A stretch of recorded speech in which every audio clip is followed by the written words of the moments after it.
என்னுடைய வாழ்த்துக்களை பாராட்டுக்களை தெரிவித்துக் கொள்கிறேன்.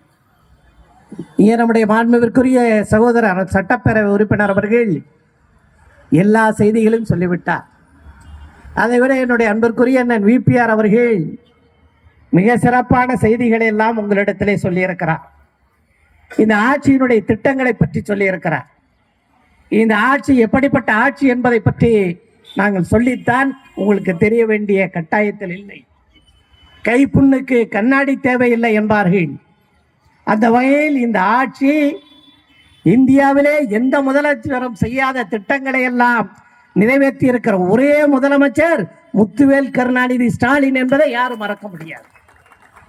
அந்த ஒப்பற்ற தலைவர் 5 ஆண்டு காலத்தில் நாங்கள் கூட பெருமையாக சொன்னோம்.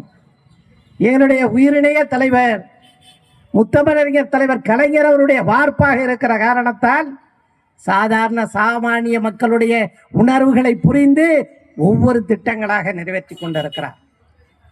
இதை இங்கே நம்முடைய சட்டமன்ற உறுப்பினர் சொன்னாரே, எடப்பாடியை பற்றி சொன்னார், மோடியை பற்றி சொன்னார்.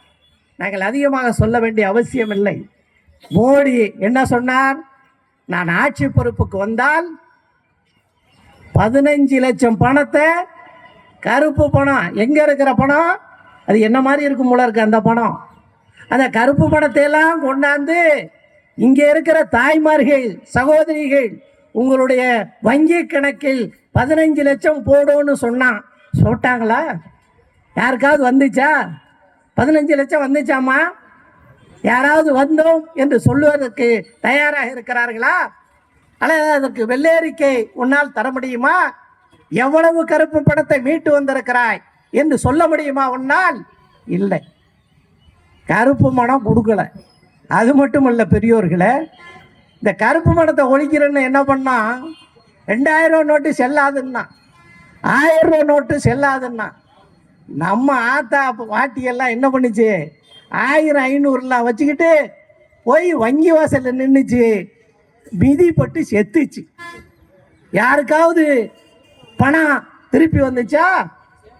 இந்த 2000 ரூபா பணத்தை சகோதரிகள் தாய்மார்கள், ஏழை தாய்மார்கள் 5000 10,000 வைத்திருந்தவர்கள் கூட திரும்பி வாங்க முடியாத நிலையை உண்டு பண்ணியவர் தான் இந்த நாட்டுடைய பிரதமராக இருக்கிறவர். நான் பிரதம மந்திரி ஆனால் என்ன செய்வேன் என்று சொன்னான், நதிகள் எல்லாம் ஒன்னாக்குவேன்னு சொன்னான். எந்த ஊர்லையாவது தண்ணி நதியை இணைச்சிருக்கிறானா? இல்லை, நதிகளை இணைக்கலை. நதிகளை இணைப்பது மட்டுமல்ல, விவசாயிகளுடைய வாழ்வை உயர்த்துவேன் என்று சொன்னார்.